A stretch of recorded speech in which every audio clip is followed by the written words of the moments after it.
कल्याण डोंबिवलीतल्या operation कमळमुळे Bhajap आणि शिवसेनेमध्ये नाराजीचं महानाट्य।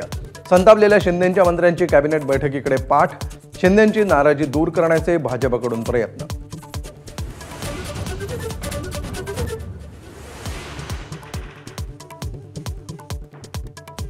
तक्रार करणाऱ्या शिवसेना मंत्र्यांची मुख्यमंत्र्यांकडून खरडपट्टी। उल्हासनगरमध्ये तुम्ही सुरुवात केली, मुख्यमंत्र्यांनी खडसावलं। यापुढे फोडाफोडी न करण्यावर दोन्ही पक्षांचं एकमत, शिवसेना मंत्र्यांचा दावा।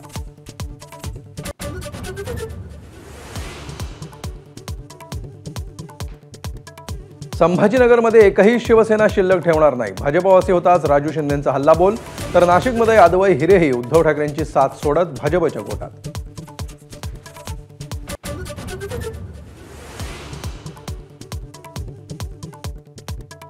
कोल्हापूरच्या कागलमध्ये अवघ्या 24 तासात मोठा ट्विस्ट। संजय मंडलिकांना एकाकी पाड्यात समर्जित घाटगेंची हसन मुश्रीफांसोबत हातमिळवणी।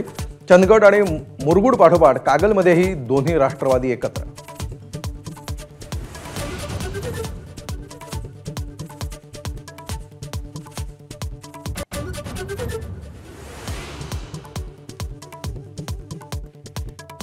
बारामतीत अजित पवारांच्या घराबाहेर भानामती झाल्याची चर्चा।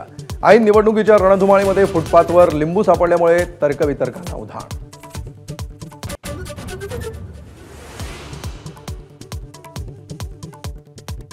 पुण्यातील पार्थ पवार वादग्रस्त जमीन प्रकरणाचा अंजली दमानियांकडून पाठपुरावा। जमिनीच्या पाहणीसाठी गेलेल्या दमानियांना सुरक्षा रक्षकांकडून आडकाठी। तर अजित पवारांच्या राजीनाम्यासाठी दमानिया ठाम।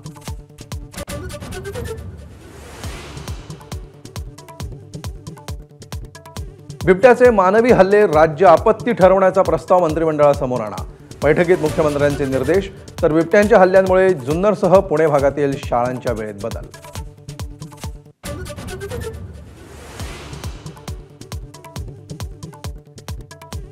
दिल्ली स्फोटाचा तपास मुंबईपर्यंत। आरोपींच्या संपर्कातील तिघे मुंबईतून ताब्यात। तर भारतावर ड्रोनद्वारे दहशतवादी हल्ल्याचा कट होता। अटकेतील दुसऱ्या दहशतवाद्याचा खळबळजनक खुलासा।